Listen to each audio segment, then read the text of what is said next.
Le prophète Ésaïe dit, l'Éternel des armées a juré, dit, pour certains, comme j'ai pensé, ainsi il arrivera. Et comme j'ai pris conseil, la chose s'accomplira. Car l'Éternel des armées a pris ce conseil, et qui l'annulera? Et sa main est étendue, et qui la lui fera retirer? Ésaïe 14, versets 24 à 27. Le Seigneur a un plan merveilleux pour toi. Il a planifié de grandes choses pour toi. Indépendamment de ce que tu étais et de ce que tu fis étant non-croyant, indépendamment des péchés que tu as commis, des puits que tu as cru, indépendamment de ton échec et de ton infidélité du passé, indépendamment du fait que tu l'as renié dans le passé, indépendamment de ton découragement dans son service, indépendamment du fait que tu as rétrogradé dans le passé, indépendamment de ta stérilité spirituelle, indépendamment de ce qu'il a proclamé contre toi, etc., tu peux encore te relever et entrer dans sa plénitude. Car aucun échec passé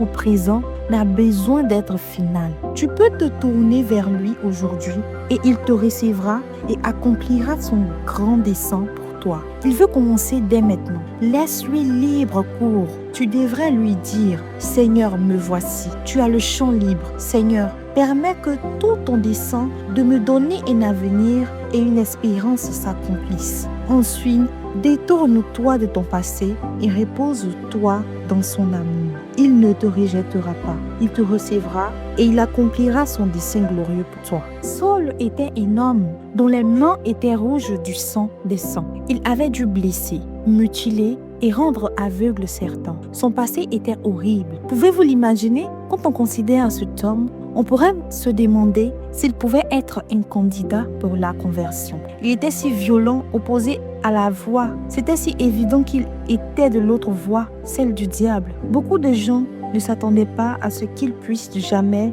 être sauvé. Même les apôtres n'y espéraient pas tellement. Car lorsqu'il fut converti et qu'il arriva à Jérusalem, il cherchait à se joindre aux disciples et tous le craignaient. Ne croyant pas qu'il fût disciple, mais Barnabas le prit et le mena aux apôtres et leur raconta comment sur le chemin il avait vu le Seigneur qui lui avait parlé et comment il avait parlé ouvertement à Damas au nom de Jésus. Saul était bon pour le lac de feu. Il méritait le pire. Cependant, les choses furent différentes. Bien qu'ayant un passé si horrible, il y avait de l'espoir pour lui. Son passé ne l'avait pas empêché de devenir un fils de Dieu et d'entrer dans toute la plénitude de Dieu. Deux choses lui arrivèrent.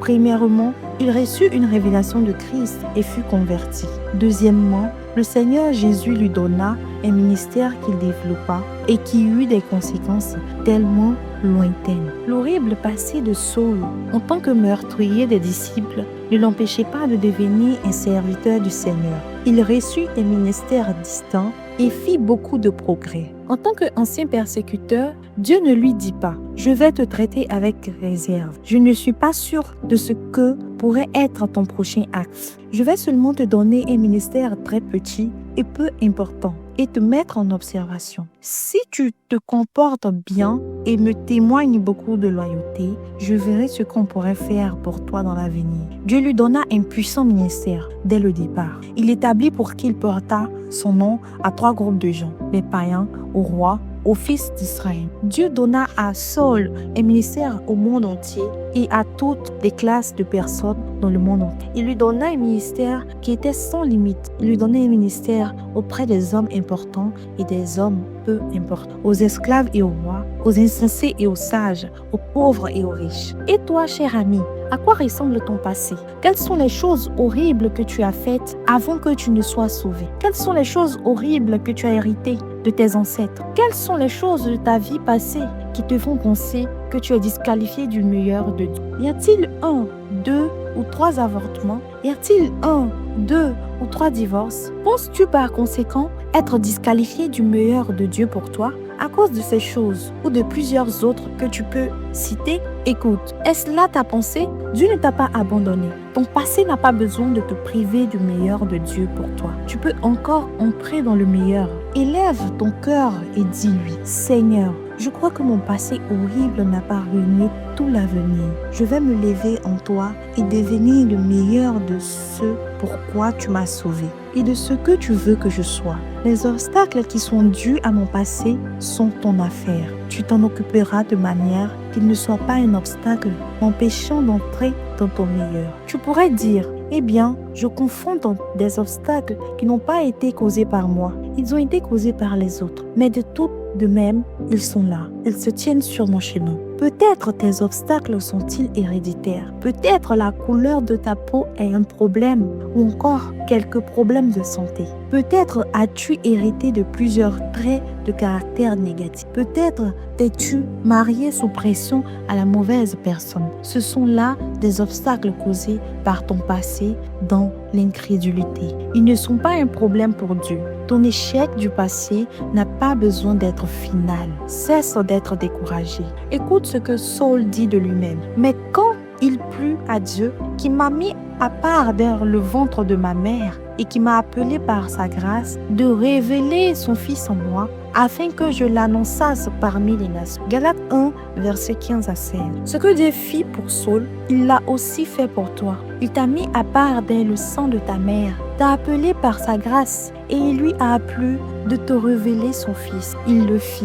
Connaissant très bien ce qu'étaient les obstacles, il ne fut pas bloqué par les obstacles. Il ne fut pas découragé par ces obstacles, mais te révéla son Fils. Penses-tu qu'il puisse maintenant être bloqué par les obstacles liés à ton passé, au point de ne pas pouvoir t'emmener à connaître pleinement son Fils et le servir pleinement? Il ne sera certainement pas bloqué.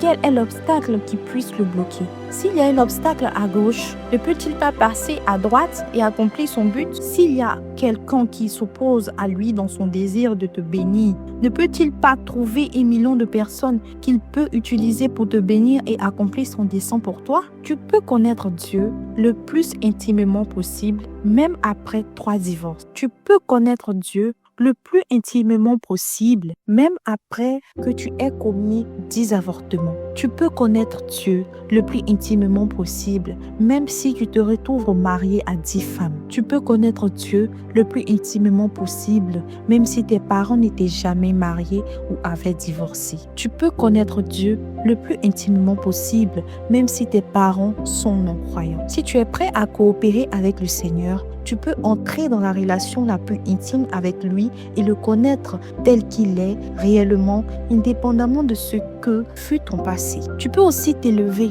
au plus haut degré du service qu'il a en réserve pour toi, indépendamment de combien horrible a été ton passé. Il y a une tâche pour toi que nul autre ne peut faire. En préparant cette tâche pour toi dans son service, il avait pris en considération que ton passé était. Tu as ce qu'il faut pour servir le Seigneur à l'endroit spécial qu'il a réservé pour toi dans son service. Tu es la meilleure personne pour accomplir le travail spécial qu'il a pour toi. Ton passé ne devrait donc pas t'embarrasser. Tu devrais plutôt l'accepter et remercier Dieu pour cela. Ensuite, coopère avec lui en travaillant dur et alors tu accompliras ce qu'il avait réservé pour toi dès la fondation du monde. Tourne le dos à ton passé. Refuse d'y maintenir ton regard. Regarde au futur. Fixe tes yeux sur Jésus. Fixe les yeux sur ce qu'il a pour toi dans le futur.